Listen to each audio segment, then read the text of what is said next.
Good afternoon. Welcome to our Midday Mull for Wednesday, the 14th of October. We continue to reflect on the prophecy of Ezekiel, and we're reaching the end of the book where you have this positive encouragement to the people about the restoration and what will be. The temple in the vision has been restored. In the vision, Ezekiel has seen God's presence fill the temple to overwhelming. It's sort of, the temple is a place for the soles of his feet. God is way bigger than anything we can imagine or need or make space for. And then he has this vision of a river flowing from the temple. And it begins in chapter 47. The man brought me back to the entrance to the temple, and I saw water coming from under the threshold of the temple towards the east, for the temple faced east. The water was coming down from under the south side of the temple, south of the altar. He then brought me out through the north gate, led me round the outside to the outer gate facing east, and the water was trickling from the south side. And so you have this vision of the temple, the gate, and this little trickle of water coming out. Essentially, water coming from the presence of God, because God is in the temple. This is coming from the presence of God. And water in that ancient world was life-giving. As the man went eastward with a measuring line in his hand, he measured off 1,000 cubits and led me through water that was ankle deep. And so this water is becoming more. It starts off as a trickle. It's now ankle deep, 1,000 cubits further, and it's knee deep, 1,000 cubits further, and it's up to his waist.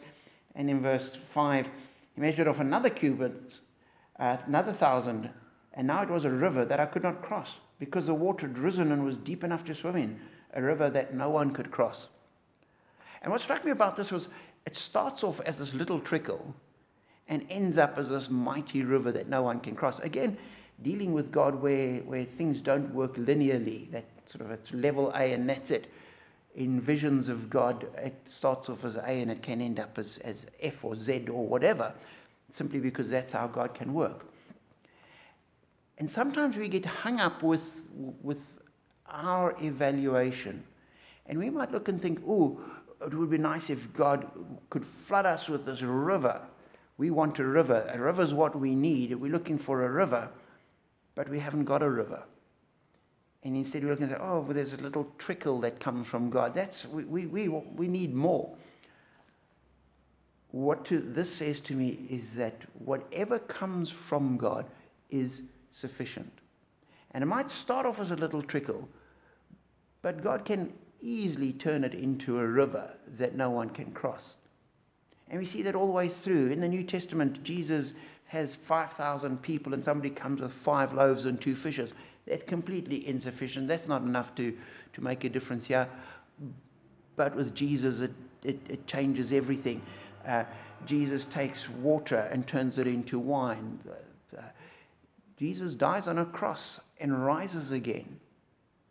What we see coming from God is the trickle. The effects will be the river, and God will do that. So I pray that we will see that trickle of water in our lives, that we will have God's presence, and there will be a tiny trickle coming out from within us, flowing into the world, into the lives of the people round about us. And we will trust that God will turn that into the amount of water that is needed. So know God's presence in your life. Know this trickle of water, this trickle of God's blessing coming out from you. And may that turn into the river that our society, our community, our friends and our family need. Be blessed.